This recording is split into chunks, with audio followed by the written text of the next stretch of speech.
Hello, so today I'm gonna tell you all about my impressions on Phenomena, an old Italian horror movie that's directed by Dario Argento and that came out in 1985. I know that it's a pretty unusual topic for a video, but I feel like these kinds of movies should be discussed more as they've been unjustly forgotten, and their influence has sort of changed the way horror works in cinema as of now, as a whole. I've already seen a couple of other movies that were directed by Dario Argento, which are Deep Red and Suspiria, but I watched both of them with one of my friends. He's really interested in these movies, and I saw them all, so he probably knows more than me about them. But this one was my first time watching one of them by myself, and I had really high expectations since I like the others, but I unfortunately found it really underwhelming compared to those I had previously watched. To better contextualize this whole thing, I'll go over the plot, so if you feel like you gotta watch the movie yourself, click off and go watch it. It's literally free on YouTube, as are most of Argento's movies. So let's talk about the plot. Our protagonist is named Jennifer Corvino, and she's the daughter of a famous actor. She has to go to this new school, and she's going in a car with this lady, and that's when we're introduced to the fact that Jennifer really loves insects, and insects really love her. Once she gets to this new school, she makes a friend, but while Jennifer's busy sleepwalking, said friend is brutally murdered, and we don't know who did it. So Jennifer gets understandably freaked out, and she's put through a lot of tests as the schoolmaster thinks she's crazy, and consequently people start picking on her and treating her as if she were mentally ill. And this is one of the best scenes in the movie, in my opinion. She unleashes a horde of insects on them. She's in the school, and all of the bullies are around her, and basically this horde of insects, as she's getting upset, all bang over the door. And meanwhile, she's become friends in the previous night while she sleepwalked. She's become friends with Doctor and Monkey. Doctor is basically a genius entomologist, and Monkey, well, it's a monkey. Doctor has these weird police insects that sort of can find out who committed murder, and we're told that Jennifer can apparently communicate directly with them. So they become friends, as I said previously, and they start investigating together on the murder. But just as they do, Doctor is killed, leaving Monkey to be tragically alone without its partner. This is gonna be important later. Now alone and defenseless, Jennifer is forced to call her dad because everyone is hostile towards her, and she begs him to let her go home because everyone is dying and she's in a dangerous and hostile environment. So the beginning car woman comes back, and she says that she'll take Jennifer in for the night, and while she waits for the airport to open in the morning, which would hypothetically let Jennifer leave all of this behind. Plot twist though, the beginning car woman is the killer, and she drowns people in worms for some reason. And we later find out that it's all about her son, who's died and that has been somehow been brought back to life.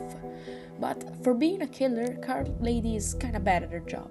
She tries to poison Jennifer, but when she sees that she hasn't swallowed the poison, she leaves her in her house, basically shutting all of the doors, and she leaves her there.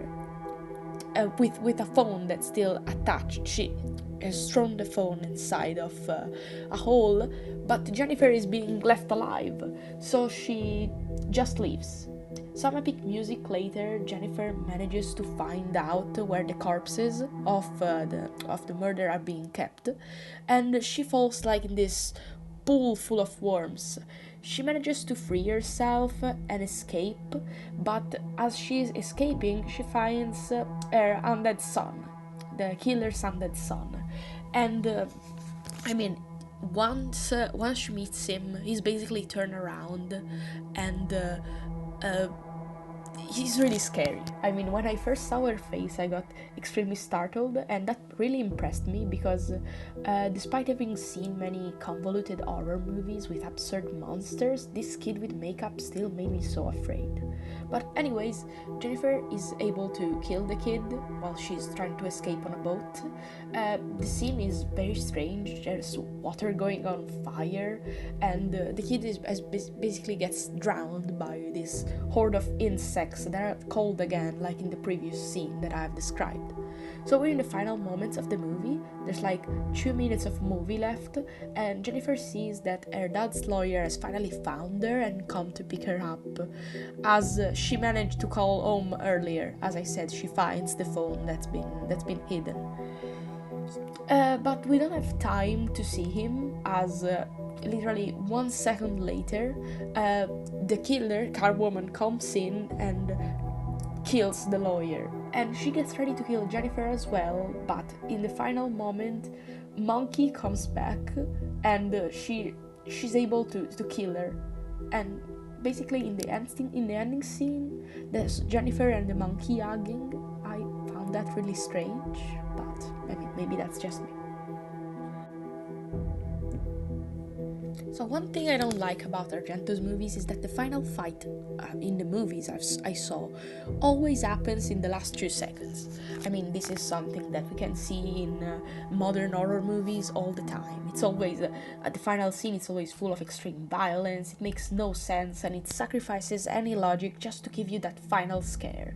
It has its effects, but, and I still haven't learned to find out when it's going to happen, but I think that's really that it's really bad. I don't like this choice. It works, but it sacrifices a lot. I mean, it's cool, and you like this movie a lot if you watch it as your first Argento movie or without any expectation. But the problem is that I watched Suspiria with my friend before this, and in my opinion, Suspiria is just the better version of this whole film in setting, characters, and in the way the movie is overall put together. Final battle, if you can call it that, included. It has a much better climax, a far creepier story, and a better background. Let's call it that. I think that what really bummed me out is the fact that around the middle of the movie, Jennifer is sitting in an hospital bed and is being compared to Beelzebub, the Lord of Flies, and I wish that this parallel had been explored more, as it would have made the storyline higher stakes and way more compelling. Like, if Jennifer herself was at risk of becoming a monster, of losing control of her power, or becoming corrupted, I would have liked that much better. It would have given the story another important thing to work on, as it's a little empty at times. It feels like it's too little to just think about the killer having nothing else going on. And this could have been explored through some dialogue with the insects themselves, I think, trying to make them creepier. And we only know that Jennifer has a telepathic connection with them, but I think that it would have worked if they let us hear the dialogue and only Jennifer heard it inside of the movie, giving the insects themselves personality, I think. But I mean, that's just my idea. I think that the movie also kind of made me lose that spark of nuance that I felt the other Argento movies were giving me. Like, it felt fresh despite being old. But this time, everything that happened just felt cliché, not like in general, but compared to the other movies that came before. Like, the director just sort of started to use a formula, I think, and it got old. Like, even in watching the single movies, it began getting stale. But overall, I'd give it like a 7 out of 10. It's a fun watch, but honestly, with a cool premise, I think that this one has the best premise out of them all. It could have worked extremely well, and it could have done so much better. And the stagnant formula, as I said, also penalizes it and makes it worse. So this is probably going to be the second of a long series of non-professional controversial movie ramblings. I mean, that's sort of it. Bye!